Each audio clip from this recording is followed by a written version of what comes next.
And we are live. Welcome, everybody. We are here. It is the post-wrestling Extreme Rules post-show. John Pollock and Wai Ting here with you late on a Sunday night. Actually, not all that late, to be honest. I thought with the addition of several matches, I thought maybe this one's going to go a lot later than we anticipated. But they were still off the air before 11. Yeah, very confident, I suppose, in their timing. And I think the result of... what was it? 11 matches in total? 12. 12 matches. Okay, technically it was really just 11. It's a WWE amount because whenever they do these pay-per-views now, you're guaranteed to get the quick match, which I really like. I like those matches. They're always such a great surprise. Yes. Aren't they? Because I'll tell you, we'll get into it more. During that AJ Styles and Ricochet match, I think partially what really hurt the audience's heat was not so much the match they were watching, but knowing what was still to come. And what we've already sat through. And I think that psychologically, that's very tough when you're in the midst, like Hangman Page and Kip Sabian, where you can see their pace, they're going long, and we still have so much to go through. And sometimes it becomes arduous. And I think certainly this was a crowd that had its ups and downs on this show. Yes. But Extreme Rules, we are going to be going through all of this and also taking your phone calls at the end. If you want to share with us your feedback to the event, there is many talking points coming out of this that we can discuss. Potential plans for SummerSlam, what directions you can see them going in, and any other feedback you have for the weekend. Absolutely. Yeah. Before we get onto the review, maybe let's do some housekeeping here. On the feed right now, of course, is our Fighter Fest. Or sorry, I keep getting those mixed up. AEW Fight for the Fallen post show, which we just did last night.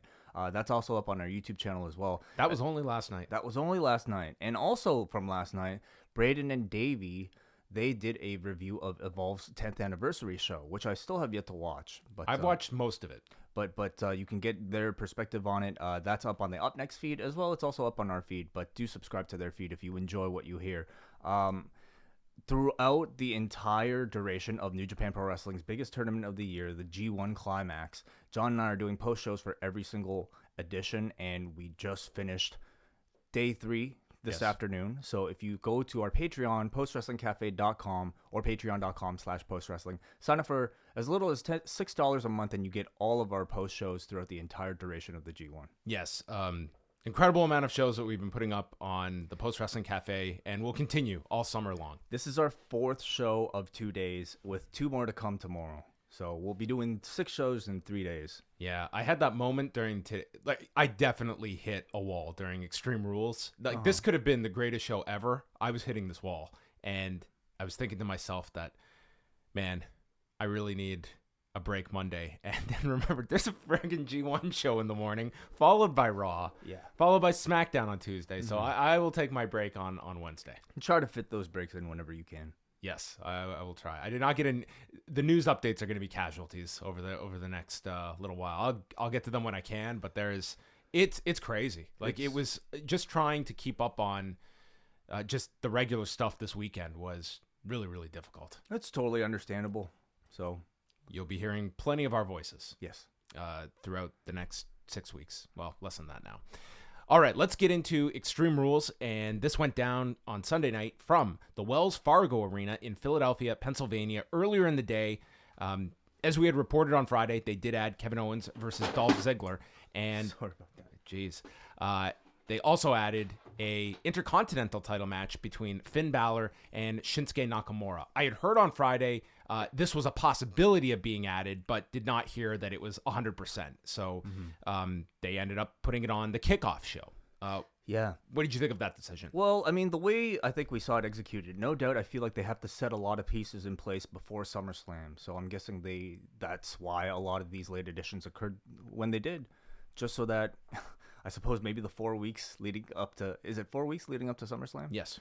I guess the 4 weeks of TV aren't necessarily enough. You kind of needed that extra boost. I guess it was a question of, do we do the title switch, getting the belt onto Nakamura tonight, or wait till SmackDown and do it? And they opted for doing it here. Yeah. So kickoff began with Jonathan Coachman, Beth Phoenix, Charlie Caruso, and Sam Roberts. And really, this was a wrestling-heavy kickoff show. We had a few promos in the back. Kevin Owens was interviewed by Kayla Braxton. And then Baron Corbin, who was wearing this hideous-looking shirt that was perfect for Baron Corbin to be wearing, was with Lacey Evans. Evans said that they were homewreckers and they were going to end the title reigns of Seth Rollins and Becky Lynch and their relationship. A really scripted sounding conversation that I think is exactly the type of promo you would expect from the both of them. Imagine they called themselves the Universe Wreckers. Yeah, that's a bit of a mouthful. That's what they do. But I will say, it's effective in getting its point across. Then we had Finn Balor taking on Shinsuke Nakamura for the Intercontinental title. Early on, Balor hit a Tope Con Hero onto the floor and then threw Nakamura into the barricade. Then he brought him back into the ring, and Nakamura went for an armbar that Balor grabbed the rope, and then Balor landed a seated dropkick to the left knee of Nakamura, was teasing his John Woo dropkick, but it got stopped by a kick from Nakamura, and then Balor stopped the Kinshasa with a jumping foot stomp, dropped Nakamura, drop-kicked him into the corner, missed with the coup de grace, and then Nakamura hit him in the back of the head with the running knee, and then the Kinshasa, pinning Finn Balor. 7 minutes, 35 seconds. I thought that it was not quite at the level of their television match this past week, but it was all right. I mean, I really kind of put it on that same level. I didn't think it was really anything special. I thought it was just kind of your standard formulaic WWE style of match, and nothing really stood out that much to me about it. Other than the title switch. Other than the title switch, I really just kind of see this as like a way to move Finn Balor onto the next thing. This is so weird that you're not wrong, but this idea that you lose your title clean and that's your promotion. The next thing, though, could be a rematch against Nakamura, maybe as the Demon for SummerSlam, potentially. What was weird about this was that it was so clean as well. Sure. Nakamura didn't do anything underhanded. He just beat him. I mean, if you have to call upon the Demon, it needed to be a clean win. And I think you need to put Nakamura over strong. But that said, the IC title at this point means nothing. Balor has hardly had a noteworthy run with it. Not many title defenses to my knowledge. So it's just like another hot potatoing of the belt.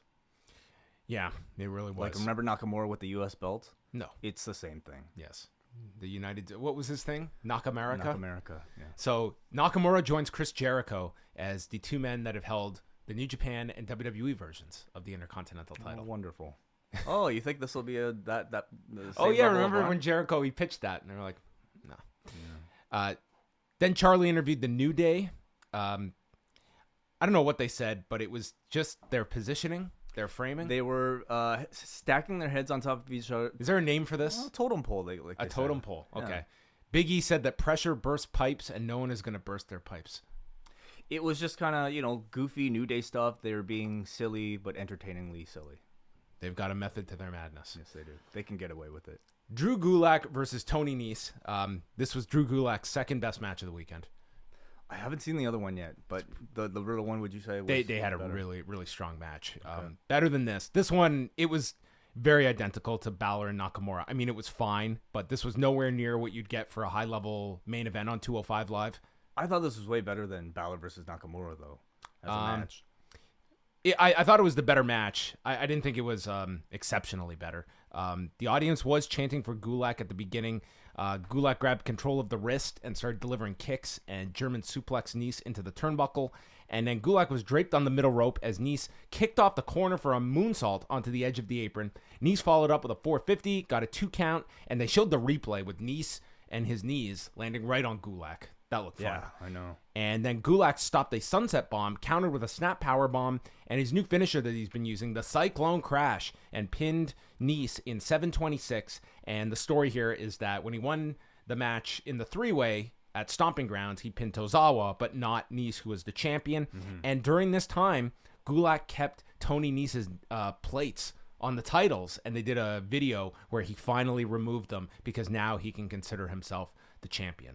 Cool. Fine match. I thought nowhere near the three-way they had at Stomping Grounds 2 weeks ago that I thought at the end of the night was one of the best matches at Stomping Grounds. I like the match a lot. I wonder if I had seen Gulak versus Riddle before this, whether or not I would, be making comparisons. I probably couldn't help but make comparisons, but I didn't. And so I watched this, and I really enjoyed it. I mean, I thought, unlike Nakamura versus Balor, this was not your WWE style of formulaic match. It was a much more modern style. I love the new aggressive Drew Gulak. I think he wrestles incredibly stiff looking, and I would say it's a style that feels very distinct from the rest of this WWE main roster. So I continue to welcome these matches on the kickoff as long as Drew Gulak is the champion. Roman Reigns and The Undertaker versus Shane McMahon and Drew McIntyre opened up the main show. I think in hindsight, strong decision. Absolutely. This place went insane for The Undertaker. Huge reaction. He came out last, which was the proper order of introductions. And they're going nuts at the beginning for this. Reigns and Undertaker took turns with Shane at the beginning. Crowd is solidly behind Taker. And man, did this guy have his working boots on. I mean, he wasn't auditioning for the G1, but this guy clearly had a chip on his shoulder after Saudi Arabia, and I think you could really see it in his motivation here. Yeah, I actually feel like in Saudi Arabia he looked good, but it was the difference of having a partner that was not concussed. And also, probably a 10 years younger. Yeah, but I mean, he's really had to live that one down, that it was pretty much a match that was panned, even though, I mean, that really is one I throw out. It's, it was an unfortunate situation, but nonetheless, that match got pretty soundly panned, and it was a pretty terrible match. That was the end result. He hit McIntyre with the leg drop on the edge of the apron.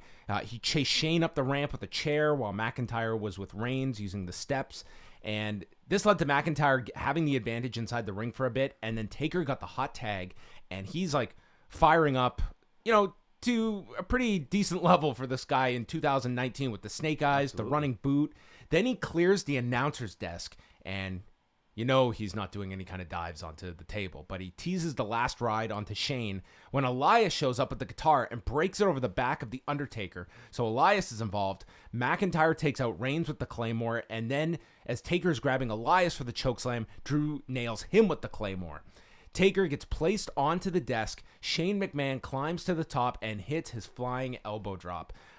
I'll say this. I thought Shane was the great, he played like the manager role well in this match. Like the guy who was just trying to, he's the coward. Yes, he played the coward here to Undertaker. What I absolutely loved was when Taker made his entrance, you had Shane hide behind Drew McIntyre and just give the best facial expression like he was scared. But he's also the manager that does the high spots. He does do the high spots, but he's the manager who holds the biggest weapons. But I think in this match, Shane's almost painted himself into the corner where, especially at Extreme Rules, he almost has to do these now for the.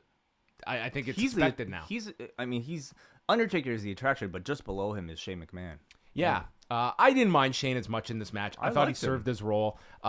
After he hit the elbow drop, they placed Taker into the corner with a trash can in front of him, and Shane climbed to the top. But before going for the coast to coast, he does the throat slash. Yes, and nails Undertaker. I got a kick out of that.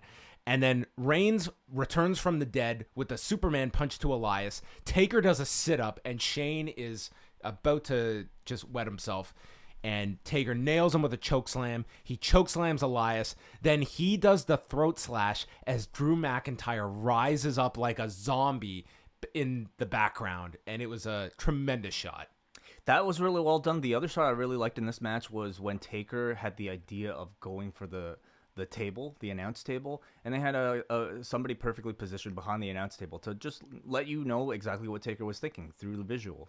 So as Drew pops up from behind, you think he's going to take out Taker with the Claymore, and then Reigns comes out of nowhere and spears Drew. Shane gets hit with the tombstone, and Undertaker pins Shane.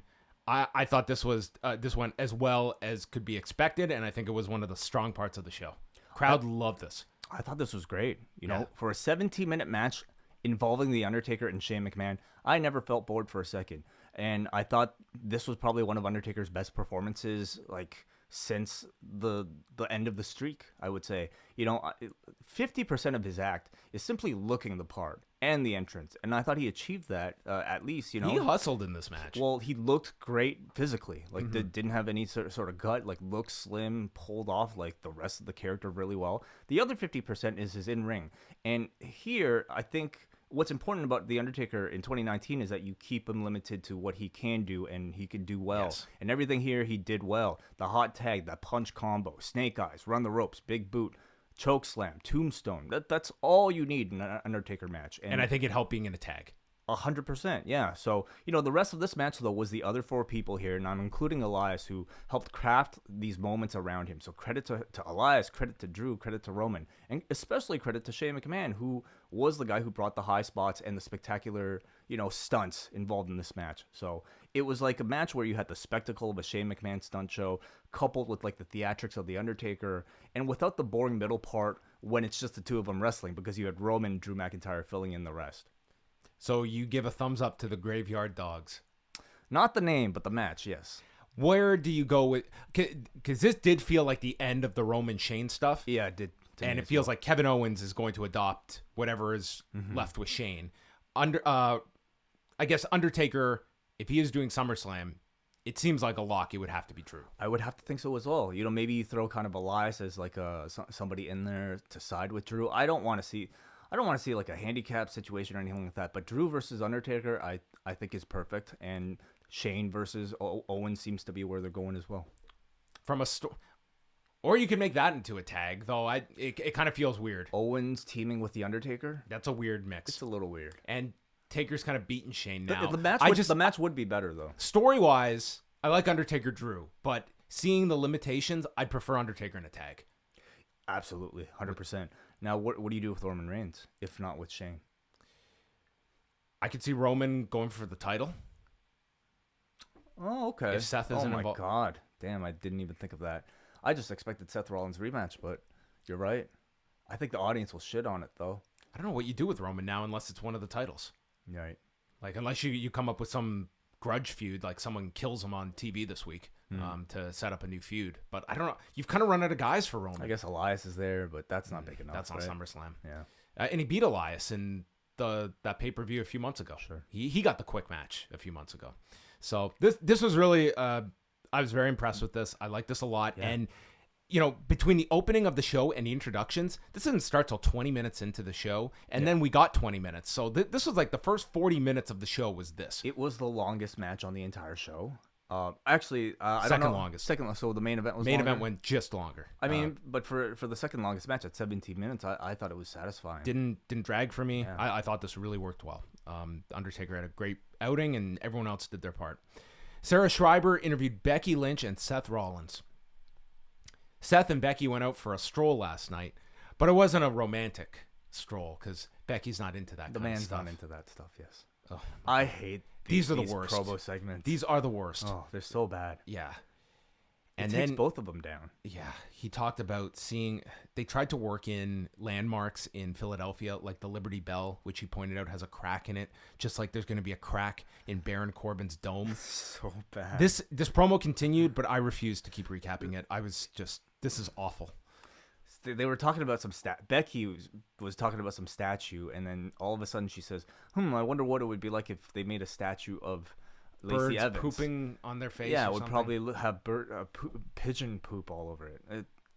It was really bad. I hope I never see them do an on-screen promo together again after this program. Yeah, I hope they have a separation after tonight. Not in their relationship, but yes, on-screen. In a professional pairing. Yes. Then they aired this ad for the big Raw reunion that they are calling the biggest Raw reunion ever, next Monday, July 22nd from Tampa, Florida, and they specifically announced Steve Austin, Hulk Hogan, Ric Flair, Christian, the Boogeyman, the $1 Million Man, Ted DiBiase, Kurt Angle, Shawn Michaels, the Hurricane, Scott Hall, Jimmy Hart, Jerry Lawler, Devon Dudley, and Eric Bischoff. So they are loading up for one of their packed episodes of Raw. I don't know why they're doing this now, in the summer, and on one show. To me, you can only do these so often. And to me, I would be saving these for when you go to Fox. Right. Or at the very least, if you want to get your summer numbers up, I would take some of these names and I'd spread them out over a few Mondays and not just do this one big number that's... It's just kind of surprising that they're just doing this. I mean, Austin's got a show that's premiering on USA, but that's in August. That's the night after SummerSlam that thing debuts. So you would think you'd want to have Austin on maybe as a recurring character for a few weeks. Who knows? But there's no doubt they are looking for anything right now to peak some of those numbers. And clearly, I just feel you could maximize some of this, like to throw out, a Kevin Nash and Scott Hall, a Hogan, I don't know how much Flair's moving things. Austin's the big one. I don't know. Yeah, exactly. Sure. But I don't know how beyond maybe an Austin or a Hogan, how much any singular name on this roster would mean for a singular rating. Whereas putting them all together, at least you can. Santino Marella, they promoted. Toronto's own.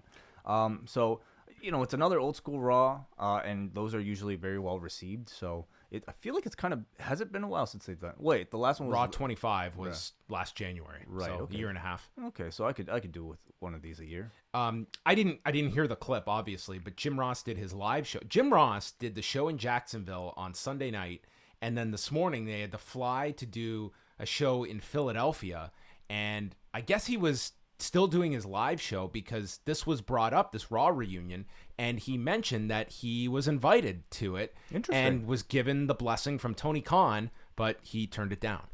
Very interesting. That was from a correspondent who was there, that it was written about, but didn't hear the exact clip, but that's what it sounded like, that he opted not to do this. So I'm sure there's going to be way more names than this. It's probably going to be one of those where they're just going to contact anyone and everyone. Yep. So that's going to be next Monday. The Revival versus the Usos for the Raw tag titles was next. They went 12 and a half minutes. The Revival just cut off the ring. I like kind of watching this with like the heels were the ones that were cutting off the ring and grounding the more flyers of the two teams. It's made a bit more sense. As opposed to... Well, the Bucks and the Rhodes last night, which was kind of the backwards story of this. Jay and Dawson fought on the top turnbuckle, and Dawson ended up taking this fall and bouncing off the top rope onto the mat. Jay then proceeded to make the hot tag to Jimmy. Dawson and Wilder hit the Power and Glory superplex splash combo, but that was broken up when Jay hit his own splash coming off the top. And then Jimmy got sent to the floor. Jay was the legal man, and the Revival hit the Shatter Machine, and Wilder got the pinfall. 12 minutes, 33 seconds. I thought another really good match, technically, as you would expect from these two teams whenever they're given the time on a pay-per-view. However, this is where I started to notice maybe some of the crowd reactions starting to fade. They hit a high for The Undertaker, and it took a long time for the... I don't think the audience ever fully recovered. They might have peaked with the Taker. I thought they did. I thought they did. Well, I mean, Taker's the biggest star on the show, so... That's the risk of putting him on early on a very long show. Right. But I'm sure for this particular match, I think some of the reaction you have to attribute to a poorly told story, really a lack of a story that was told at all for this tag title match. So, very good in execution, but I don't think they did enough in the weeks leading up to this to build the crowd's appetite for a match of this length. And to me, it was almost indicative of how weak the Raw tag division is right now, not with talent, but with TV time and creative. Yeah, there really are no stories to sink your teeth into, and that is where, I mean, you compare it to the Rhodes and the Bucks, and blew it away. I think you compare it to SmackDown. SmackDown's a lot healthier right now. Yeah, somewhat. Cesaro and Aleister Black was next. Black was right back to his regular entrance that we had seen earlier from him, and to me, this was like those promos didn't even exist, and I don't think that was a bad thing. It's a very good thing. This was a hard reset. We had wondered, is he going to come out with a dark room? Is it reading? Is he reading? Yeah. Is he going to read? What do you mean? You know what? I made that joke about him like reading books or something, like Shakespeare on his way to the ring or something like that. I hope he starts to separate himself from that promo style. I mean, the other thing is... This version, this is a main event star. This was the exact Aleister Black that we got in NXT, that we got, in the weeks of Raw and SmackDown before Mania. I was also curious to find out if they were going to position him as a babyface or a heel, because watching those videos, he really felt like a heel to me. And he began like becoming this whiny heel, and I don't know if that was by design. I don't know either. But in this match, he wrestled like he always did in a very like fan-friendly style. This was a level of match that to me was like leaps and bounds above what we're typically used to in a WWE setting. Absolutely, yeah. I thought this thing, they start off, Black throws the Black Mass immediately, but doesn't connect. And then Cesaro's going for his neutralizer and got back body dropped.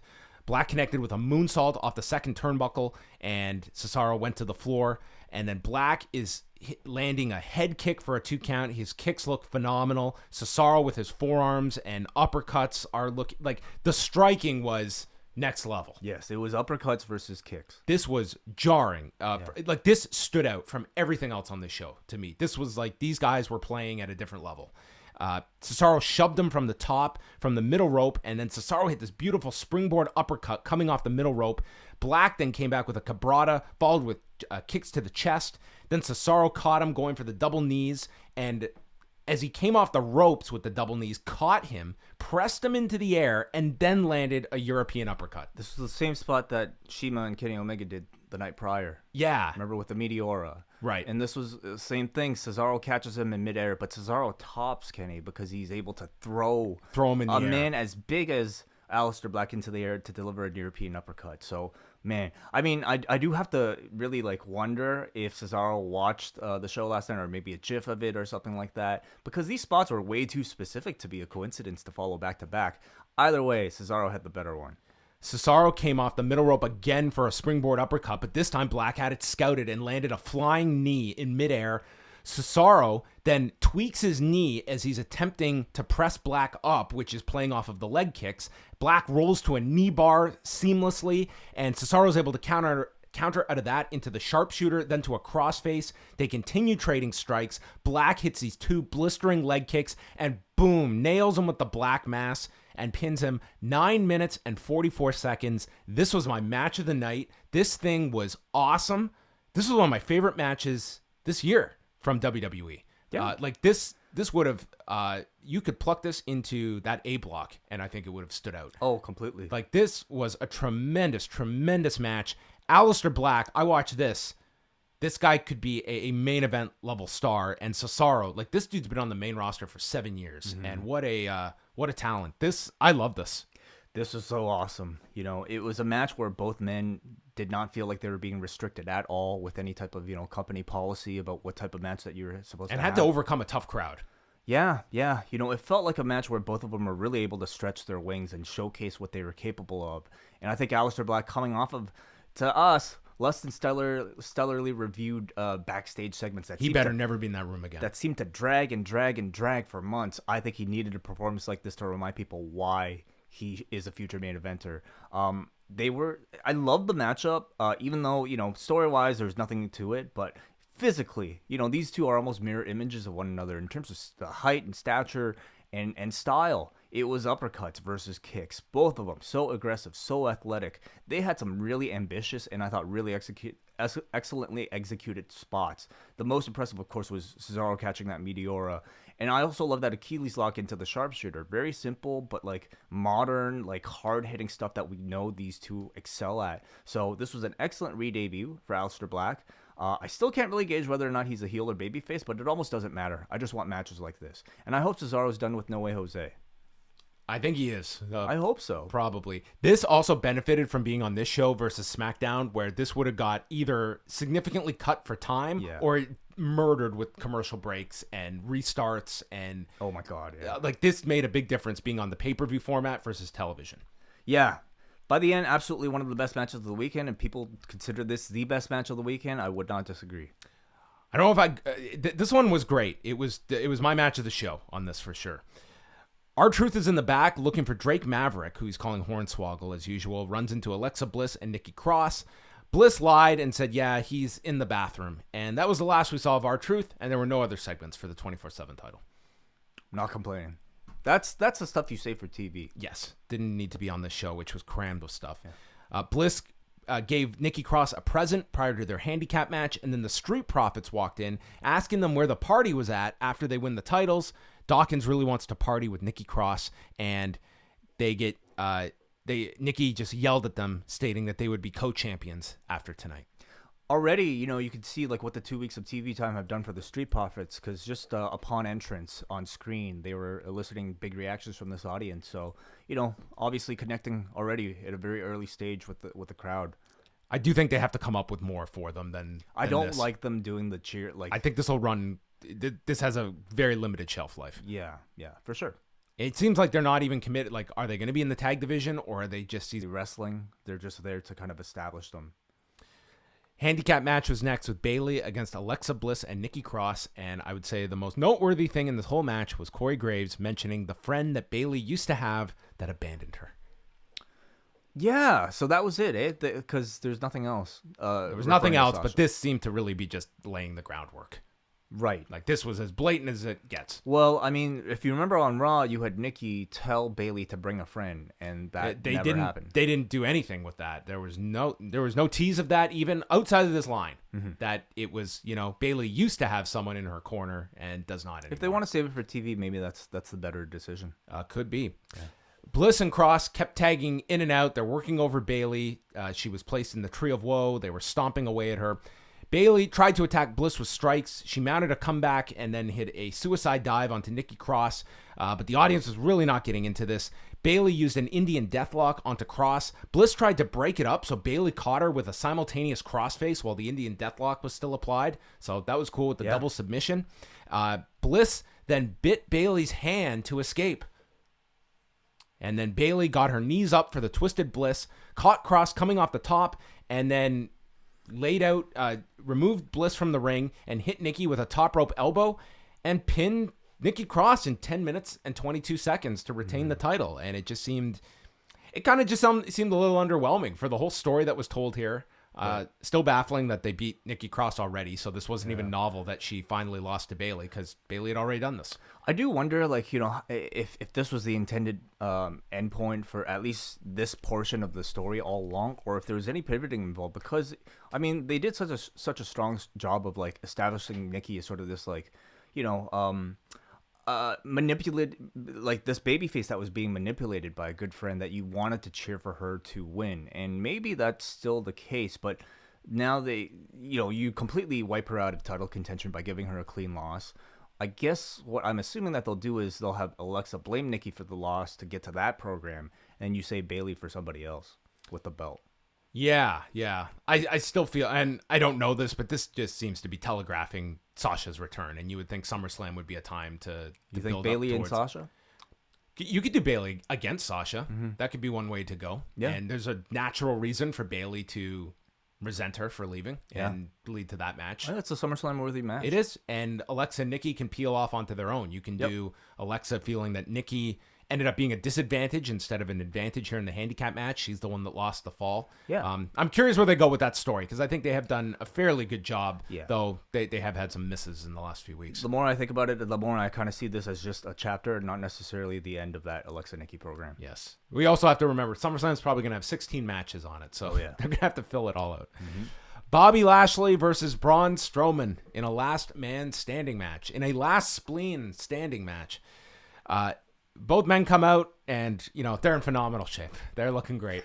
God, for a ruptured spleen. It's amazing what he overcame. In 2 weeks' time, god damn. Michael Cole is updating, saying, we've heard all these reports about injuries. There was a thought that he had a pelvis injury, that he had a spleen. Yeah, a spleen injury as well. I heard he had a cough. Yeah, he had a spleen injury too. Did somebody just grab a biology textbook and just look at what's a body part nobody should know where it is? Yeah, there was no effects sold from the big angle, which was only 2 weeks ago.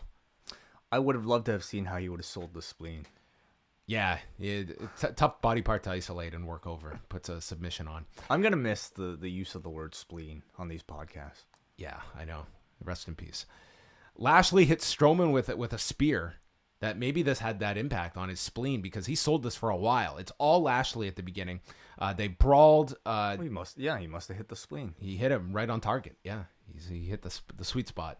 Lashley was using a chair. They fought into the crowd. It's all Lashley. They go into the lobby, and Strowman stops him from suplexing him near the merchandise area, and then Lashley gets tossed into the t-shirt stand. So Strowman starts his comeback. They fight back into the arena, hits Lashley with a running shoulder tackle. Lashley recovered, and he speared Strowman through the barricade as they returned ringside. And then Lashley sent Strowman over the announcer's desk, tipped the desk on top of Strowman. The referee starts to count, but Braun comes back to life, and the count stops.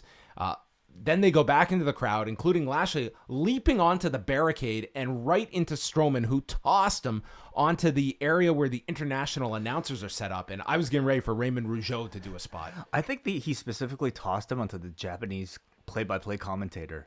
Funaki, I know, took a bit of the punishment as well. So I have to wonder, do they tell? Obviously, they have to tell them beforehand, right? You would think. If it's a physical segment, yeah. I would hope so. But that dude took it like a champ. The audience was really into this. They're chanting, "This is awesome." And these guys, they're playing to their strengths with wild brawling, and they're both intense. They fought up the stairs again, and they got onto this raised platform. And then we had like this dark abyss, and not Chris Parks, who I guess was in the back somewhere. And Strowman gets Lashley up and just power slams him into the upside down that they went into. And it's this like it's a box. It's a box, and you can't see it. They go over top, and it's all dark. And then, and many people made reference to the Kool-Aid Man.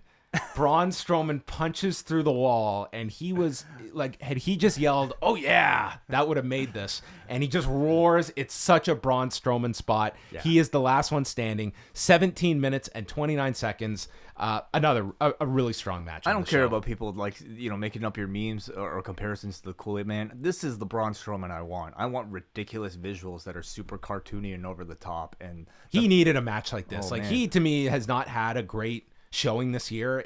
He really needed a match like this, and so did Lashley. I would say like ever since that LED spot, I mean he's really only had 2 appearances, but between that and this they're getting back to the Braun Strowman that I think we all loved a year or 2 ago with like just big superhuman stunts. I certainly felt like the intensity was really high from the start with this match, and I thought Lashley brought it as well. So just a great execution of a number of really crazy spots involving 2 giants. I think they did a good job of living up to the expectations of a match that you would have expected coming off of that LED thing. So well produced and relatively safe, I would say. They didn't do anything that was all that crazy, and the audience loved it. And this really brought the audience back into it. I mean, some other matches had struggled, but they really got into the craziness of this. It's difficult to have a good last man standing match because so much of it is just like go stop, go stop because of the count. But they're very good in WWE at laying these matches out, I find, and I like this a lot. It requires like 2 guys who can do crazy stunts like these 2, and they played to their advantages for sure. Charlie was backstage and interviewed AJ Styles, who was with Luke Gallows and Carl Anderson, and AJ just said they did not reunite because of AJ's loss to Ricochet, and he's going to take the title away from Ricochet. And then they went to do the 2 Sweet. They invited Charlie to participate on her birthday, no less, and then they took it away and wouldn't let Charlie 2 Sweet them. What heels. Assholes. Daniel Bryan and Rowan versus Xavier Woods and Big E versus Heavy Machinery for the SmackDown tag titles. Woods was in this for a long time. At some point in this, Tom Phillips, the lead announcer of SmackDown, noted he's really excited for the Raw reunion. Well, I mean, will he be invited? He could be a fan. He could be a fan growing up watching Raw, just like Jim Ross could be excited for the Raw reunion. He also said that Otis was a mix of Chris Farley and Rhino. I think that's a pretty apt description, wouldn't you say? I guess so. Yeah. If you had to name 2 people that would equal Otis, that would be Chris Farley would be one of them. Yeah. Yeah. Rhino wouldn't maybe like he's as thick as Rhino, and that's where the comparison kind of ends. I guess his hair is a little bit. He's an agile big man. Okay. Otis, I thought Bryan was really great in this match. Yeah. I would love to see Bryan and Otis just have a singles match. That would be I think it'd be a lot of fun. I think Bryan would love it. Otis called for the Caterpillar, hit it onto Bryan, and then Otis used a slingshot into a Uranagi by Tucker. You were more impressed with Tucker the other week than I was. In this match, I thought Tucker did very well. Yes. I thought both of them got over well. As a tandem, I actually really liked them. And I was really impressed with both of them together in this match. Tucker did a lot. They have a number of like tag team maneuvers that I think are a lot more than your typical tag team, I have to say. There aren't a lot of them in WWE. It's like the Revival and the Usos. Yep. Like that. Those are the ones that do like their heavy tag spots, and not a lot of them do. But these 2 are very cohesive, and Tucker is certainly, the less charismatic of the 2, but still, I think he's a very integral part of the package. Big E speared Bryan off the apron, though it wasn't as crazy as most of them look, so I wasn't frightened. Tucker then climbed up and took down Rowan and Big E with a high cross to the floor. Maybe he was watching Tanahashi. Sure. Then they hit the compactor onto Big E. Woods got in and made the save. And then Heavy Machinery repeatedly hit Rowan with splashes to try and take him out. And then there was a Tower of Doom setup, and Daniel Bryan wasn't part of it, so he made the blind tag that the announcers pointed out, but no one else saw. So Big E hits a superplex, and what does Kevin Kelly say? The person delivering it is taking just as much damage as the person taking it. And Big E was living proof of this, because after delivering the superplex, he laid there prone for a Daniel Bryan diving headbutt into the label lock, then to the rings of Saturn, and then he isolates the leg. And I thought we were going to get orienteering with Washington Death here from Daniel Bryan here. I mean, this was right out of the Zack Sabre Jr. playbook. It was a variation of the label lock where he just like looked at what free limbs he could grab and grabbed them, much in the way Zack Sabre Jr. seemed to do. And then with Big E's one free foot, he got it underneath the bottom rope, which every time the announcers bring up this rule, and I can just sense Jimmy Corderas' head exploding, because he always has to explain this, that just because it's no DQ doesn't mean it's falls count anywhere. You still have to beat the person within the ring, in the legal area, which is the ring. So you can't cover or submit someone if they're not in the ring. Bryan could keep the move on to just inflict punishment, but he couldn't win via tap out. Yes. Right, okay. Bryan is slapping around Big E, who then nails Bryan with his big lariat. Bryan attempted a moonsault, and Big E caught him. I got so nervous watching this because it was Daniel Bryan, attempting this, like seeing him like be mere inches like from landing head first off of a moonsault, but it ended up being perfect. He holds him, turns around, and Woods hits the up, up, down, down, and they pin Daniel Bryan. 13:59, New Day regain the SmackDown tag titles, and man, this closing sequence was awesome, and this was a really good tag match. It was really good, and again, like, let's pause and think about how positive we are thus far about this WWE TV show or pay-per-view. This has been a good show so far. It's been a great show so far. I really like the finish. Beginning to end, I thought this was a thoroughly entertaining match with no lulls at all. And again, Heavy Machinery, I thought, were the standouts here. New Day, of course, got the win, so they'll move on to whatever main event or tag title match they have going on at SummerSlam. But it was Heavy Machinery who I felt gained the most out of this match. Otis continues to receive great reactions as his personality, and as a team, they look great together in ring. Rowan, on the other hand, as well, continues to be the one that's being protected in the feud. So, or in the team between he and Bryan. So Bryan continues to take the falls, but Rowan still retains his value, which I think is important because Bryan can afford the losses, and maybe they have something more planned for Rowan down the line. So it's a match that I thought every team involved here benefited. Do you think that this that Bryan continues in the tag division? I absolutely think so. I think at the very least, like, to try to regain the belt at SummerSlam. Can you do Roman versus Bryan though? If those two are standing, Roman and Bryan, yeah, you could do that. I was also thinking that, based on how tonight went, you get the sense the Joe program could continue, but you could also see Bryan finally going for his rematch with Kofi that they never got around to. Yeah. Unless they have tag plans with Bryan. I do think Bryan still has a lot to achieve in the tag team division. I don't think that team is done yet. I'd like to see it continue, but at the same time, there's so many great opponents out there for Bryan as a single star that he hasn't reached yet. So then the New Day is celebrating backstage with Kofi, and then Paul Heyman sneaks by them and walks out and gets a pretty good reaction. If you have not seen his portion from the Evolve show, that was a really cool deal that they did. The lights go out and then Heyman's in the ring, and it's so funny because it takes a good 5 seconds or so for the audience to fully digest who's in the ring at the Evolve show. And then Heyman does, great endorsement of Austin Theory. He does the introduction for him and JD Drake, and it was great. He just said, like, I've been invited to all of these shows. I always turn them down, so I wasn't invited here, but this time I asked to be here. And then afterwards said that the torch has been passed and this should be called the Evolve Arena. Wow. Like, no, it's now the 2300 Arena. None of you guys get your names on this. Anyway, he comes out. He says, I am Philadelphia, and the entire concept of Extreme is him, and he will be damned if he leaves Philadelphia tonight without being part of history. He says, here it is. Here's your spoiler. Brock Lesnar is cashing in his Money in the Bank contract tonight and is going to leave with either the Universal or WWE Championship, and ends it by saying, am I telling you the truth, or am I Paul Heyman? The way this was all done, I think it was pretty great. So would you even go back several weeks ago and say, all the lead up to the... I think it made for some very tedious episodes of Raw. Clearly, this was the end goal, though, but do you think it was worth, I guess, those tedious segments to get to this? I don't know if it was always necessarily going to be this night that he always won it. I'm sure at some point they were probably looking at Saudi Arabia to do it, and just decided to continue on with Rollins as champion. But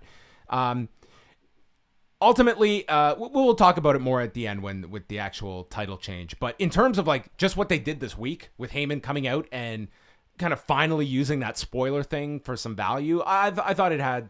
I liked it. Yeah. I liked what they did with Heyman this week. Ricochet, AJ Styles for the United States title.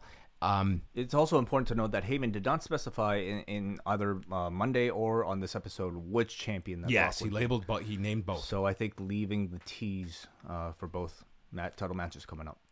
So Ricochet and AJ Styles had about as good a match as you could in front of an audience that was on their hands. Yeah. And this felt like 205 Live. Yeah, and I really wonder why. I wonder how much of it had to do with perhaps the Brock Lesnar mention earlier. Because I'm thinking about the Kofi match. I really don't know for this one. Is it maybe the lack of interest in the feud itself, or were people tired? Yes. Don't know. And this is how it came off on the broadcast, because whenever we do this, I always hear from someone who's like, we were there. It was the hottest match I've ever been to in my life. The guy next to me were screaming really loud. In certain areas of the building, it's going to have different reactions. But when we're watching on television, like, it was pretty underwhelming. And we're comparing it to the portion of the crowd, the portion of the show where the crowd really was engaged. And they got into, like, the last man standing match, they got into. So Right. It wasn't like they were just a cold crowd, but they definitely weren't. Ricochet is just... does his opening flip during his entrance, and Anderson and Gallows jump him, and then the bell rings to start the match. There's no repercussions for Anderson and Gallows. They are not ejected. I guess maybe it's the playoffs, and you just got to let them play. Before the bell. I buy it. Okay. Ricochet flipped onto the apron and landed a shooting star clothesline to AJ on the floor. And Ricochet's in control. He scales to the top and then out of nowhere took out Anderson and Gallows with a crossbody of his own, and then returned, landed a moonsault onto Styles. Like, this was really impressive to watch, and it was I just wish the audience was more into this. Mm-hmm. Styles caught him on the shoulders after a springboard attempt to hit the Ushigoroshi, and then snap suplexed him into the turnbuckle. Should have just snap suplexed him into the crowd. That would have woken him up.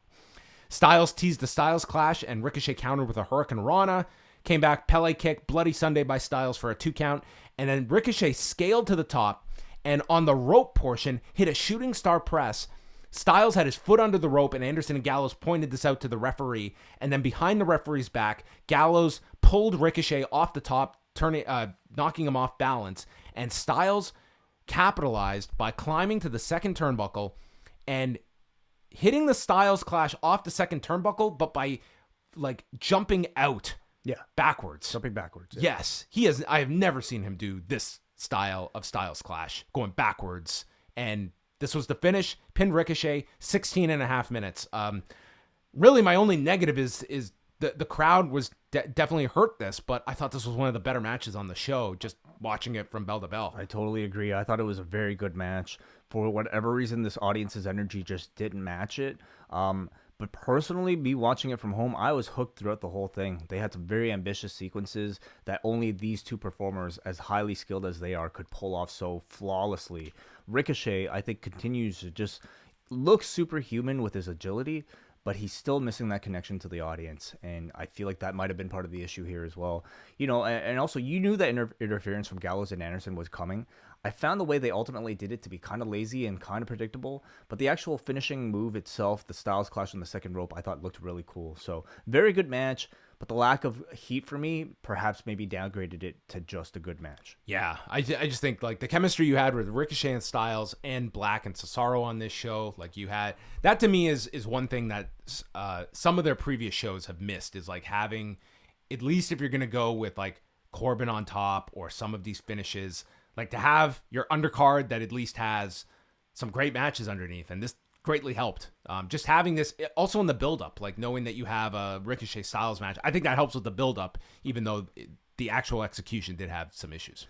Yeah, but Yeah, I can't really fault any of the performers here. They went out and had the best match they could. Yeah. But this audience just didn't. I like the match a lot, regardless.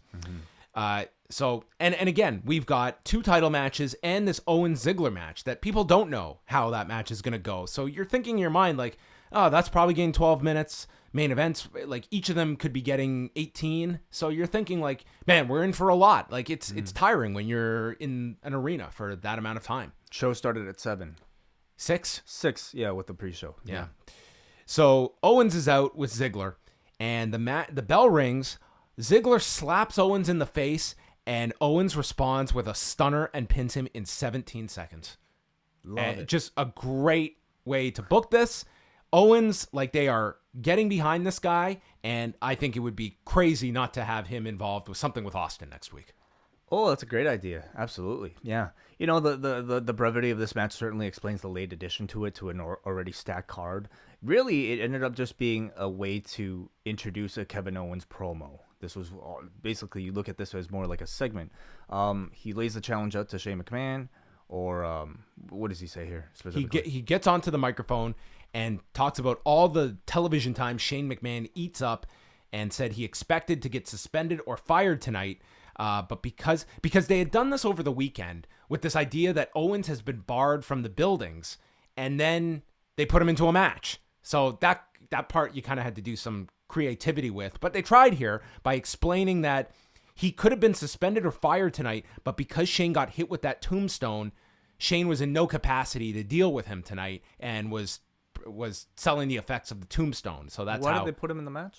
Well, they didn't have a great explanation because Shane was completely conscious and of sound mind when this match got made. But whatever. He did add here that he doesn't work for Shane McMahon. He works for WWE. He said that on the pre-show with Kayla. Okay.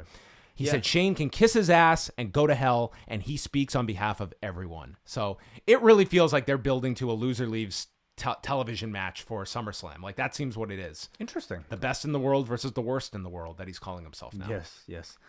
You know, this really was just a TV segment that I thought laid the groundwork for a potential big high-profile match at SummerSlam for Kevin Owens. So I didn't find it offensive at all. In fact, I found it perfectly economical for what it achieved. And I think you remember on that takeover a few months ago where they decided not to announce Matt Riddle and Cassius Ohno ahead of time because it was similar. It's such a short match. Yeah. And they didn't want to promote something where their expectations are high. And like what I had heard was this was always going to be on the show. And I don't know what the reasoning was, but it could have been the same thing, that don't promote something big and then people are expecting something that we're not delivering. I totally understand that way of thinking.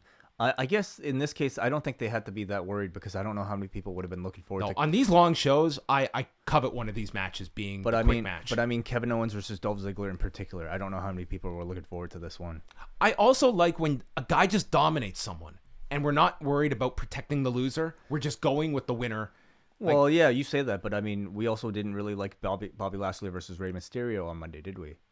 It has to be the right feud. It's the person that you're ultimately pushing. I don't think it had to specifically be Rey that was in that role. But I think that the idea of pushing someone like that and getting behind someone and he just dominates people, that's something they don't do that often. I think if they do it with somebody like a Baron Corbin or somebody I think who's been so overexposed, and I would say, you know, not so much of a fan-friendly guy like a Dolph Ziggler, it's the right way to go. Then Samoa Joe is with Charlie backstage, and he just cut a promo that he is going to end the unexceptional reign of Kofi Kingston, and his biggest issue is the idea that the New Day could all leave as champions tonight, and it is his mission to stop this from happening. That was it. Clear and to the point. Good promo. Kofi Kingston, Samoa Joe.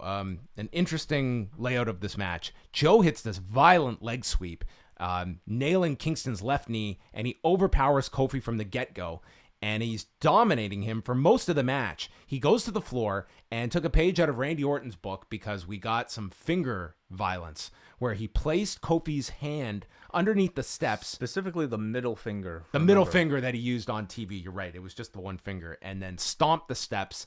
And awesome spot. I loved it. So simple, so brilliant. And for once, a finger joint manipulation spot that comes off of an angle involving an actual finger. Yes. So I thought it was brilliant. Yes. Kingston tries to fight back. He manages a top rope crossbody, but then Joe hits him with a power bomb, applies an STF, goes to the crossface, and then finally gets the coquina clutch. Kingston tries to kick off the turnbuckle, and it's that spot we've seen so many times of the guy kicking off and going for the cover. And Joe was ready for this, and he just lets Slams go, him down. drops Kofi, and falls with a senton. I love this. So great. And so awesome. Joe starts attacking him with punches. Kofi bounces off the ropes and just nails him out of nowhere with a Trouble in Paradise. And after 90% of the match being taken by Joe, this one Trouble in Paradise gets Kofi the win at 9:47. I ended up being a little bit disappointed in this one because it didn't get more time. Joe was great. That finger spot was great. I was expecting, this to be on track to have a great comeback from Kofi Kingston and then a really hot finishing sequence to build to a climactic finish. But then it just ended out of nowhere. So I wonder, did something get cut down? Was this always the plan? I don't know. I will also say, though, the crowd was sadly quite dead for this match. And, to compare like how lively they were earlier in the show, maybe they were exhausted again, or perhaps it could be because everybody expected a Lesnar tease that maybe took it away. Either way, the crowd reaction was not big for the time that this match did get, and by the end of it, you're left kind of wondering perhaps why it ended the way that it did. Like, this was a crowd that wanted either legends or violence. Yeah. That seemed to be like what the crowd wanted. Mm-hmm. It was like so one-sided for Joe that I have to believe this is continuing, but you've got to really come up with a compelling reason. It was a clean loss. It was, but I don't know. I didn't get the sense like this was the blow-off to this, just because it was so dominant for Joe up until one move. Yeah, I don't know. It just seems like, to me, this played like they were just writing Joe off, but they can always heat him back up, of course. I hope they do, because I would hate to see Joe just fall into obscurity again. But the way this ended was a little bit strange, and I feel like I wonder how much of it was like designed to make you think that Brock Lesnar was going to come out. Yeah, probably some of that, where Kofi took this big beating, but there was no Brock. But the beating was not even that big. No, but he did have a... It was on its way there. Like, if Kofi had, the broken finger, had a very grueling comeback, and then ultimately had to really gut out a performance to beat Joe, I think everybody would have called for the Lesnar cash-in right there, but yeah. They didn't go that route. It's tough. You don't want to go too far where Brock looks silly for not capitalizing on it either. Right. So Kofi retains, and then we go to the main event. Seth Rollins and Becky Lynch against Baron Corbin and Lacey Evans. Winner takes all for the Universal and Raw Women's Championships. Evans came out with the word Seth embroidered on the back of her trunks. Yeah, and boy, did the directors try to let us know about it with a giant zoom-in close-up of... Yeah, they got the New Japan cameramen here. Maybe Yeah. Maria Kanellis was the one who told them, hey, there's a way to shoot this. Mm-hmm. It's very creepy. So the match begins. Rollins and Becky were wearing like matching X-Men gear. Oh, were they? That's what I took it to be. Okay. Evans brought a kendo stick in, and she got stopped by Rollins, and she pressed herself up against Seth and was putting her hand on his chest. So Becky beat the hell out of Evans with a kendo stick. Yeah. So the idea was Evans is playing mind games. Yep. Dreaded mind games. Corbin attacked Rollins with a chair. Evans tossed in more chairs. They were introducing these weapons. It was pretty boring, I found. Like, it was just going through the motions. We could only do male versus male, female versus female. Evans, at one point, let go of this chair, and it hit Becky in the face on the floor. Yeah. And Lacey also, somewhere in all this, got busted open herself from, like, the lip or something. Like, her mouth was bleeding. I mean, they were clearly trying to, like, set a very intense tone, and they were hitting each other, like, pretty hard with these weapons. So, they were trying to be violent. Evans hit her twisting moonsault off the top onto Becky, and then Lynch ducked the woman's right and hit an inverted DDT. Rollins brought a table out, which was the biggest reaction so far in the match. Corbin and Evans then worked together in the ring several minutes later, hitting double choke slams that Rollins and Becky kicked out from. It looked very weird seeing Lacey Evans deliver a choke slam. Not one of her usual moves. It was kind of visually just a weird move. They go to the floor, and Corbin and Evans took a double vertical suplex onto the ramp, and then we got the table spot where Corbin and Evans were placed on individual tables on the floor. Lynch put Evans through one with a leg drop, and then Rollins put Corbin through one with a splash. That looked impressive. And then in the ring, Corbin makes his comeback, and the big spot, he hits Becky with the end of days. Yeah. And the place just is shocked. And, for keeping all of this stuff separate, just Corbin hitting this one move, it got the most reaction in the place. The announcers sold it like this guy had just murdered this woman in front of her boyfriend. And the close-up on Rollins, the look on Rollins' face, I thought Rollins did a great job. And he lost it. Tons of kendo stick shots, then chair shots over and over. He hits one stomp, two stomps. The best part of this, before you finish, was that Lacey Evans is just on the ramp. She sees all this, and she's like, fuck this. I'm out of here. I'm like, done. we went way too far. 3 stomps Seth delivers and pins Baron Corbin in 1956. I think that the table certainly worked. The final 2 minutes got the crowd up, but I thought overall I was pretty disappointed with this match as a whole for a 20-minute match. Yeah. I mean, my expectations weren't really high for it to begin with, to be honest. But I thought it was, it was above my expectations, to be honest. I didn't expect that much of it, but I felt like it was. They had to escalate the spots. They couldn't really go for the big stuff right off the beginning. But I really liked the finish. It was shocking. I thought it helped unleash a new side of Seth Rollins. It was necessary. Yeah, absolutely. So, I think it was successful in achieving that. The right finish. I think we're ready to move on from Baron. I guess Baron gets a whole new life moments later because he was not able to get another title shot against Seth, and that's not a problem anymore. What? What do you mean? Well, this was their last chance. Yeah. With these two as champions. Oh, yes. So with Seth losing, he didn't lose anything here. I guess not. So the match ends, and Rollins and Becky are the winners. They're raising their titles, and Brock Lesnar's music hits, and he walks out with Paul Heyman. Everyone's like, the guy didn't lie. And Lesnar enters the ring, and he hits Seth with a German suplex, hands over the briefcase, and they announce that he is cashing in. The bell rings. He hits Seth with an F5, 1, 2, 3. In 16 seconds, he beats Kevin Owens' time by 1 second. And Lesnar wins. I feel it should have been more than an F5 to keep Seth down. Yeah, I mean, I think you can understand why they maybe decide to use the weapons.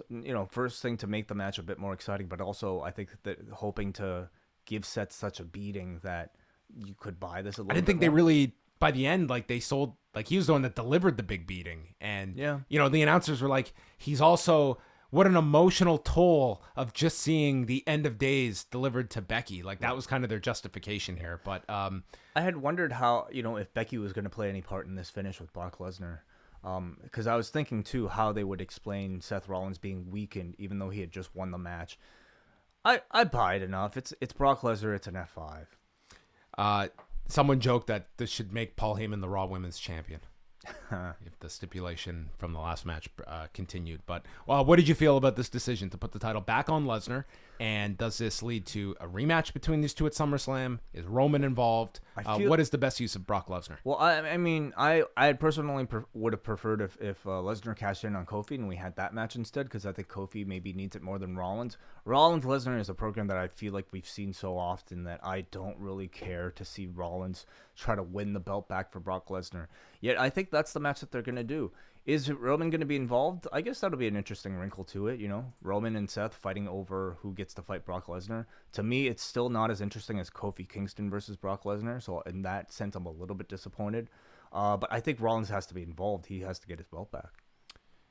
You would think so, yeah. So I think that this show did a really great job of sending you to Raw and SmackDown this week, because there's many interesting ways you can go with several of the key people for SummerSlam. This isn't a SummerSlam card where you look at it and it's obvious what the card is. And that's good and bad. You should know your directions, but there's definitely a lot of variation that we'll probably get a good sense of this week. Yeah, I mean, I pretty much looked at every booking decision coming out of this show as a way to lead directly to SummerSlam. And I thought everything was done really well. They laid a lot out, yeah. I thought this was a good show, John. Like, I thought this was one of the best WWE pay-per-views this year. It might have been the best. I liked it more than Fight for the Fallen. I liked it probably more than the B Block New Japan show even. Like, and coming out into the show with very, very low expectations, I was thoroughly impressed. I thought the wrestling was really strong. The booking was really strong as well. It was an entertaining show. I liked the show a lot. It was a thumbs-up show for me. I enjoyed it a lot. I went in with decent expectations. I wasn't as down on this show as Stomping Grounds. They weren't through the roof, but I thought that I got a better show than I anticipated going into this. What do you give it out of 10? I go 7. I go 7.5. All right. Well, the forum gave this a 6.61. So right. we will be taking your phone calls as well. So if you want to call in to chat Extreme Rules, maybe you agree, maybe you disagree with us. 1-732-800-4423. 1-732-800-4423. Long distance charges may apply, or you can search for Post Wrestling on Skype and call in for absolutely $0 from anywhere in the world. So phone lines are open right now. If you don't reach, just keep calling until you do get through. AJ from Pennsylvania writes, this was a solid show and one of the better WWE shows of 2019. Overall, though, I enjoyed Fight for the Fallen. I have to say this was a slightly more entertaining watch. AEW really needs to work on the flow from match to match. WWE does this seamlessly, and it's an underappreciated aspect of their programming. Black Cesaro was my match of the night. Really great match to start the singles career for Black. Hope they keep the program going through SummerSlam. I don't know if that program has to continue. This felt like a one and done for Aleister Black. I wish it would continue. I would love a best of 7 series with these two. I mean, I guess Cesaro has kind of made his name off a best of 7 series with like Sheamus and whatnot. But I wouldn't be complaining if we did get more. At least one more match between these It's not the worst place for Black if you don't have a solid idea for him. But man, he went over in pretty dominant fashion here. I think this was the perfect opponent to do this match with, and now I see Black moving on to something else. I think so too. Yep. We go to Bryan from New York who says, I guess you could say a face champion is having a good run when I cheered a damn Rocket League commercial just because it signified that Brock wouldn't be cashing in on Kofi tonight. Not so lucky was Rollins. Here's hoping for a quick turnaround and switch back for the title at SummerSlam. As annoyed as I am with another Brock run that does nothing for the TV product, it's not like Seth has a ton of strong opponents lined up otherwise, so maybe he can continue tonight's aggression into a more exciting title run after this. Match of the night has to go to Black and Cesaro. Such a different match than what we're used to in WWE. Black is poised to be a big star, and I hope they don't waste time getting him into the title mix in the fall. As for Cesaro, we've all known he's got the tools to be an elite talent for this company, but if you guys had a chance to make a change to him tomorrow to satisfy whatever WWE keeps thinking he's missing, what would you add to his presentation? To Cesaro, I wouldn't change a whole lot. I think that there's a lot there that's just untapped. That I think he's, I don't know what the hesitation is, but he's kind of one of those guys. He's been on that main roster for 7 years, and once you're kind of in that spot for that amount of time, it's very hard to progress past it. You do get situations like a Kofi Kingston that's sort of an outlier. I think they need to. I feel like what's still holding him back is an inability to cut a promo. So I think some type of manager. Paul Heyman, that didn't really work out, and I don't necessarily think that they were all that dedicated to it. But I think a mouthpiece for Cesaro, along with like a more stoic type of personality and character, I think would help the guy. But that's just me.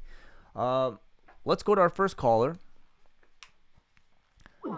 Oh, well, I was hoping to talk to Hansi, but for some reason we weren't able to connect. So why don't you just move on to the next one for now? All right, we'll continue on here with Matthew from Australia. Overall, I really enjoyed Extreme Rules, and I honestly cannot say I was looking forward to it. My biggest gripe, which will be many others as well, is Brock winning back the title. I'm not sure if this was the plan all along or Heyman's behind-the-scenes role affecting it, but I cannot see what they can do new for Lesnar being the top champion on Raw, and I'm not sure if he can reinvent this run. Guys, what's new is that he's going to face somebody at SummerSlam. They're building to a SummerSlam match. That's all this is. This, to me, isn't anything that should have been surprising to people.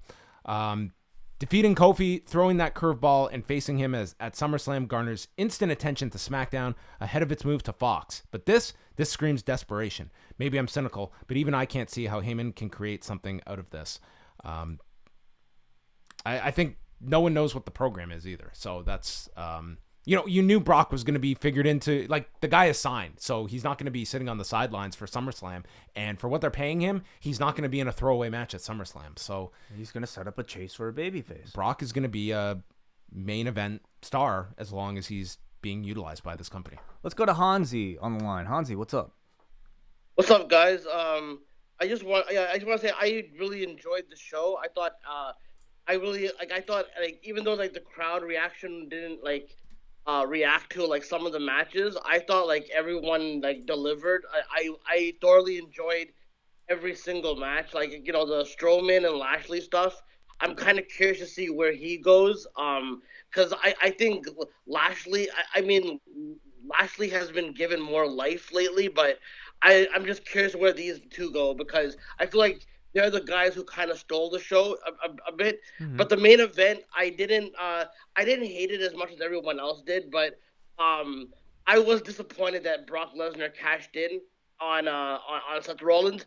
I did want him to cash in on Kofi, but at the same time, I didn't want Kofi to lose it, because I know WWE, as much as they've been bigging up Kofi the last couple of months, I know that they're not going to let Kofi beat Brock, right? So maybe in a way I'm kind of happy that it didn't happen, but at the same time, I think if Kofi did fight Lesnar, it would have made Kofi a little bit more credible. So I'm just wondering, where do you guys think, I know you guys are talking about it, but do you guys see anything definite for where Kofi's going, or do you think you'll be a rematch with Joe, or do you guys think that it's gonna lead to a new challenger overall? Well, one point I wanted to make was I thought tonight, two of the things I really liked was relatively clean finishes on this show. I mean, outside of the AJ Ricochet, it was pretty much clean finishes.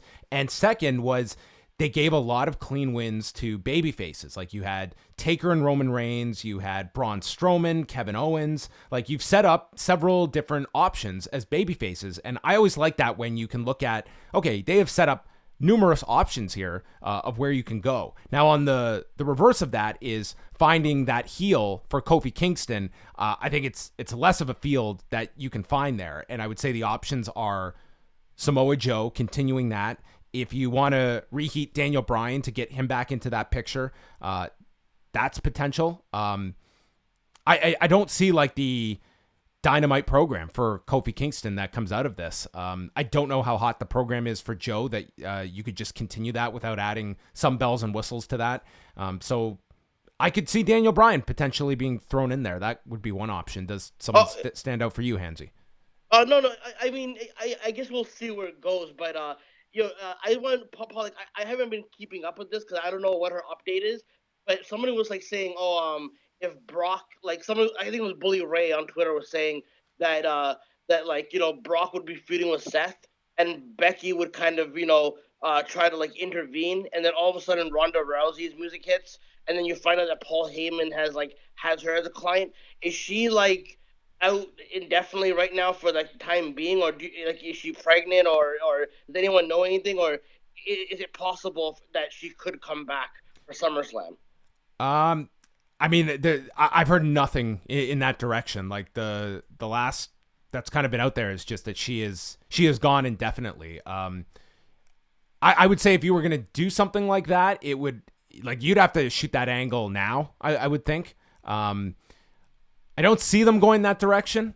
I'm not too optimistic on Ronda Rousey coming back after she just did the whole sabbatical and everything like that. So I'm not expecting that. I also feel doing something like that could be a WrestleMania kind of thing that you could do down the road. But I'm not expecting it. All right, well, thanks for taking my call and taking my questions. I hope you guys are both well, man. And you guys keep up the good work as usual, all right, man? Thanks very much. Thanks for the calls. Thanks, Hansi. All right, we have one more here from Gritner, who says, pretty good show overall. I think all of the Extreme Rules shows put on in WWE makes for one of the better cards every year. Actually, somewhat surprised Brock cashed in. In my mind, I always thought the cash-in would end up being advertised with the Vince McMahon guarantee for the first SmackDown on Fox. I mean, it's on record that Brock said Friday, right? I took that line as him hinting he's not doing it at the Jeddah show, but rather on the first SmackDown since they'd both take place on a Friday. I think if you wanted to have Brock Lesnar on that first SmackDown show, you could just always make up something to get him out there. It seems like the priority right now is getting him into a main event at SummerSlam. Yeah, I think so. And yeah, it's once they get to Fox, I think they're going to be looking to pull out every option imaginable, but that is several months away that they'll be looking at that. So yeah, we got another phone call here as we wait to connect here. Johnny, I believe, is on the line. Johnny, can you hear us? Hello, caller, can you hear us? Hello, hello, hello. All right. I don't think we have Johnny on the line. All right. Well, before we get out of here, just a few injury notes we should mention. Dr. Britt Baker noted the fact that she suffered a concussion during that tag match on Saturday at Fight for the Fallen on the buy-in. So that probably explains kind of at least her state during that match. Yes. So hopefully concussion, it's not too serious, but that was what was going on there. And just coming out tonight, New Japan has announced Will Ospreay has suffered a neck injury, and he will be off Monday's undercard. Wow. On the undercard. Well, okay, yeah. So, yeah. It goes on to say here, Ospreay is not suffering from any skeletal or nervous issues. His status for the next G1 Climax event on Thursday will be determined after Ospreay undergoes further medical evaluation. We sincerely apologize to fans who are looking forward to see Ospreay wrestle and appreciate your understanding. And it's now going to be Kota Ibushi and Jushin Liger versus Shota Umino and Yota Tsuji. So, yeah, hopefully that is not something that is going to be too serious, but it is a neck. Watching the match with Sonata, I wouldn't have noticed anything off. Like, he ended up finishing the match, won the match, and I wouldn't have been able to tell, like, anything was wrong. But that would be really unfortunate if he was to be taken out. Yeah, so I'm glad, like, the undercard tags, these guys, they don't need to be doing them. If it's something where it's preserving the guys for the tournament, like, you can replace them on the tags. So. Yeah, absolutely. So anyway, that was the latest injury news, and other than that, that's about it. We've got Raw Monday night from Long Island, New York, and the start of the build for SummerSlam. Yeah. I'm excited for it. I think coming out of Extreme Rules, there's going to be a good deal of buzz with Brock Lesnar winning the belt. Do you think that will get a boost for the ratings? Oh, I think so. Given the fact you're coming off the pay-per-view, you did the title change, and so we got that, and then we got the what is it, Raw reunion on the next edition. So you're looking at 2 weeks of, you'll get a boost tomorrow, and hopefully, the one thing is with doing these reunions, they build them up for like a month. And this one, you're doing it on 8 days notice. So it's Austin, though. Austin being on TV, I think, is going to be a big difference maker. 8 days is enough, I feel. Yeah, they'll probably promote the hell out of it. And it's just a whole plethora of names that are showing up. And yeah, this week is important. You've got this. Tuesday was supposed to be the first night Eric Bischoff is supposed to be there at SmackDown. Now we are going to see kind of what kind of role he's going to have, and that's going to kind of be revealed in the television, and the guy acclimating himself very much.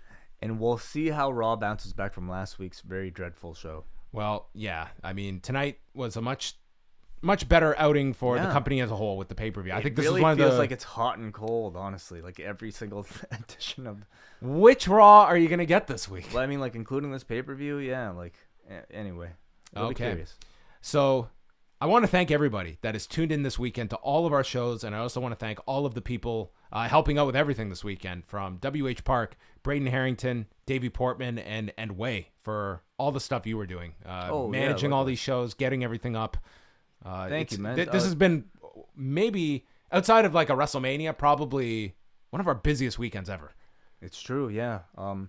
But, more to come. I think this is like a level that we're comfortable operating at this point. I also want to address, a lot of you guys might be, noticing some slowdown when downloading the podcast. It is due to us basically having too much. We're way too popular, everybody. And That's so I guess basically what Podbean has told us is that there's too much demand for our shows. Right. So so I think I am in the process of like seeing what our other options are to move our shows to another broadcast stream. But with everything going on with the G1, with us being as busy as we are, it's something I might have to delay until later on this summer.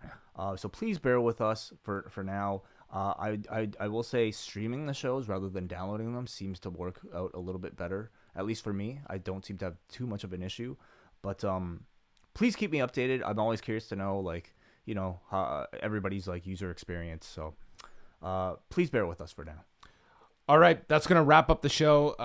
Show number however many this weekend. Four of 6 in the next in the current in the 3 days. So we got 2 more to come tomorrow. Yes, so we'll be back early evening. Wai and I will have a G1 review, and then late Monday night, Rewind to Raw returns. So you can look forward to that at postwrestling.com, and of course, postwrestlingcafe.com is where you can sign up. That will give you access to all the G1 shows, all of our archive, all the bonus shows. We're still going to be doing Rewind to Wais during the G1. So great time to sign up. Lots of stuff to check out on the cafe. So for Wai Ting, I am John Pollock. Thank you for listening to our Extreme Rules post show.